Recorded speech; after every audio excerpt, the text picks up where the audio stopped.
Good morning, students. Students, today we are discussing one important concept of chapter number third, that is a demand. बच्चों, in last video we have done with the discussion of exceptions of law of demand, जिसमें अपन ने सीखा था कि demand का upward sloping क्यों होता है. एक अपन ने निमोनिक्स उसके लिए फ्रेम किया था, sing fear change fashion. Sing as for status symbol, I for inferior goods, N for necessity goods, G for given goods, and fear I for that's what ignorance बच्चों, not say inferior, sorry, that's a ignorance. And thereafter sing fear of scarcity, fear of shortage of goods, change in weather, and fashion related goods बच्चों. Now we are moving to an important concept, there is a change in quantity demanded versus change in demand बच्चों. exactly दोनों ही concepts में quantity change होती है. Try to understand, दोनों ही concept में quantity change होगी, but एक कॉन्सेप्ट में जो क्वांटिटी चेंज होगी वो ड्यू टू प्राइस होगी, एंड दूसरे कॉन्सेप्ट में जो क्वांटिटी चेंज होगी वो फैक्टर अदर देन प्राइस होगी. मतलब उसमें प्राइस का कोई रोल प्ले नहीं होगा. इट मींस एक में क्वांटिटी प्राइस की वजह से चेंज हो रही है एंड दूसरे में क्वांटिटी अदर फैक्टर्स की वजह से चेंज हो रही है. डन. सो सर, दोनों में क्या क्वांटिटी चेंज होगी? Answer is yes. एक में अपने खुद की गुड्स की हमने प्राइस कम या ज्यादा करी, प्राइस कम करी, क्वांटिटी बढ़ गई, प्राइस बढ़ा दी, क्वांटिटी कम हो गई. That's a concept of change in quantity demanded. Means change in quantity demanded में क्वांटिटी चेंज होती है with the change in prices. Just have a look. Example के तौर पे बच्चों, प्राइस थी 10, क्वांटिटी थी 100, प्राइस रिड्यूस होकर हो गई 8, क्वांटिटी बढ़ के हो गई 150. प्राइस थी 10, क्वांटिटी थी 100, प्राइस इंक्रीज हुई यहाँ पे 12, quantity just have a look decrease हो गई. इट मींस यहाँ पे जो इम्पैक्ट आ रहा है वो प्राइस की वजह से आ रहा है. जबकि if we are talking about the change in demand, तो इसके अंदर just have a look, price constant है बच्चों. प्राइस 10 की 10 है, यहाँ पे भी 10 की 10 है, बट यहाँ क्वांटिटी इंक्रीज होकर कितनी हो गई? 150, एंड यहाँ क्वांटिटी डिक्रीज होकर कितनी हो गई? ओनली 70, 100 से 70. इट मींस यहाँ पे दूसरे फैक्टर्स वर्क कर रहे हैं. लाइक हमारा सब्स्टिट्यूट गुड था, उसने अगर मान लीजिए प्राइस इंक्रीज कर दी, अब due to increase in the price of substitute goods उसकी क्वांटिटी कम होगी, हमारी क्वांटिटी इंक्रीज हो जाएगी, बट हमने प्राइसेस में कोई चेंज नहीं करा. इट मींस अगर हमारी प्राइसेस में चेंज नहीं हुआ फिर भी क्वांटिटी में चेंज हो रहा है, that's a concept of change in demand. But sir, अगर हमने प्राइसेस में चेंज किया उसकी वजह से क्वांटिटी में चेंज आ रहा है, that's a concept of change in quantity demanded. तो जस्ट हैव अ लुक बच्चों, बहुत छोटा सा कॉन्सेप्ट है, बहुत इजी कॉन्सेप्ट है. It refers to a increase और decrease in quantity demanded. Means quantity में चेंज हो रहा है, या तो इंक्रीज या तो डिक्रीज. क्यों? ड्यू टू इंक्रीज और डिक्रीज इन प्राइसेस. मींस क्वांटिटी में चेंज हो रहा है, बढ़ रही है, कम हो रही है. Why? Due to prices. That's what, price या तो इंक्रीज है या तो डिक्रीज है. Why in this case it refers to increase और डिक्रीज इन अ डिमांड. मतलब यहाँ पे भी क्वांटिटी में चेंज हो रहा है, but why? Due two factor other than price. मतलब यहाँ प्राइस का रोल नहीं है, दूसरे फैक्टर्स रोल प्ले कर रहे हैं बच्चों यहाँ पे. Is it clear? मींस यहाँ पे प्राइस एक्जेक्टली इंपैक्ट नहीं कर रही है, दूसरे फैक्टर्स लाइक कंज्यूमर की इनकम बढ़ गई तो with the same prices consumer ज्यादा गुड्स परचेज कर रहा है. कंज्यूमर की इनकम डिक्रीज हो गई, with the same prices consumer ने गुड्स की क्वांटिटी कंजप्शन कम कर दिया. I hope things are clear to all of you.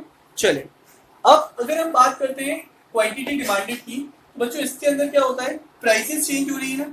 तो जब प्राइस चेंज होगी, जैसे फॉर एग्जांपल ये हमारा था प्राइस 10 और यहाँ पे हमारी प्राइसेस 8, ठीक है. तो पहले कर्व हमारा यहाँ बन रहा था, अब कर्व आगे बन रहा है थोड़ा सा हमारा. Are you getting what I am trying to say? This is what, यहाँ पे कर्व पहले यहाँ था, अभी कर्व यहाँ हो गया हमारा. This is what, same curve के अंदर ही कुछ चेंजेस हो रहे हैं बच्चों. Just have a look if it is not visible to you. पहले ये 10 रुपीज प्राइस है, यहाँ पे 8 हुई है, ठीक है. 10 जब प्राइसेस की क्वांटिटी यहाँ पे थी, 8 प्राइसेस है तो क्वांटिटी इंक्रीज होकर यहाँ आ गई. मतलब जब हम सेम कर्व पे कुछ इंक्रीज और डिक्रीज रखेंगे, that's a concept of movement बच्चों. That's a concept of a movement. मतलब सेम कर्व पे या तो इंक्रीज, दैट्स व्हाट, यहाँ पे एक्सपांशन हो रहा है, इंक्रीज हो रहा है बच्चों. It's a concept of expansion. और सेम कर्व पे जस्ट हैव अ लुक बच्चों, यहाँ 10 थी प्राइसेस, इंक्रीज होकर कितनी हो गई? 12.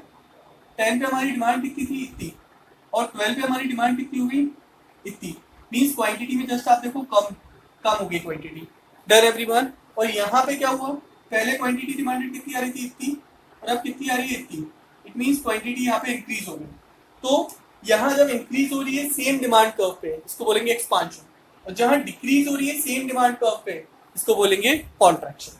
बच्चों अब यहाँ एरो देखो, जब एक्सपांशन हो रहा है, क्वांटिटी इंक्रीज हो रही है, तो एरो नीचे की साइड जा रहा है, इट्स अ डाउनवर्ड मूवमेंट। और यहाँ जब कॉन्ट्रैक्ट मतलब क्वांटिटी कम हो रही है, तो देखो एरो ऊपर की साइड जा रहा है, this is what a upward movement.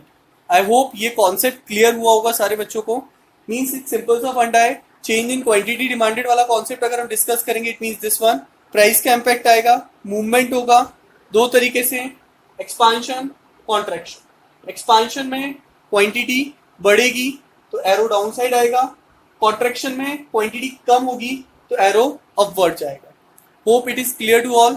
चलिए नाउ अगर if we are talking about the change in demand, बच्चों डिमांड में भी क्वांटिटी में चेंज हो रहा है, बट यहाँ क्या होगा, प्राइजेस में चेंज नहीं हो रहा है। तो just have a look with the same prices, ये जैसे प्राइस थी पहले 10, अब क्वांटिटी थी हमारी इतनी, अब विद द सेम प्राइजेस हम आगे बढ़ जाएंगे थोड़ा, ठीक है, क्योंकि यहाँ क्वांटिटी चेंज नहीं हो रहा है, इट मींस यहाँ पे न्यू डिमांड कर्व का फॉर्मेशन हो जाएगा। Just have a look, rightward shift मतलब जो हमने डिमांड कर्व एक बना रखा है बच्चों पुराना, उसी डिमांड कर्व को आगे बढ़ाएंगे, एंड लेफ्टवर्ड शिफ्ट मीन जो डिमांड कर्व बना हुआ है इसको बैक कर देंगे, पीछे कर देंगे इसको। आर यू गेटिंग बच्चों, ये पीछे हो जाएगा, दैट्स व्हाट लेफ्टवर्ड शिफ्ट, और राइटवर्ड शिफ्ट में ये आगे शिफ्ट हो जाएगा। यहाँ पे बच्चों प्राइस में कोई भी चेंजेस नहीं आने वाले, केवल जो इंक्रीज या डिक्रीज हो रहा है वो अदर फैक्टर्स की वजह से हो रहा है। Might be a change in the income of consumer, might be a change in the taste and preference, expectation of change in future prices, or some other factors like a substitute and a complementary goods. Hope concept clear होगा सबको, exactly everyone। तो जो इस concept के अंदर एक और अपन छोटा सा differentiation कर सकते हैं, like अगर हम पूछें आपको a difference between a concept of a movement versus concept of a shift, तो आप इसके बेसिस पे भी differentiate कर सकते हो। बस the what's the difference क्या होगा, चेंज क्या होगा, ये जो आपको हेडर यहाँ दिख रहे हैं बच्चों, change in quantity demanded versus change in demand, ये चीजें चेंज हो जाएंगी, ये हेडर्स इस पॉइंट की जगह आ जाएंगे, और ये जो अपने को मूवमेंट का डिफरेंस है वो ऊपर चला जाएगा। आई होप प्रेजेंटेशन पूरा क्लियर है, आप लोग उसको नोट डाउन कर सकते हो प्रॉपरली बच्चों। Is it clear to everyone?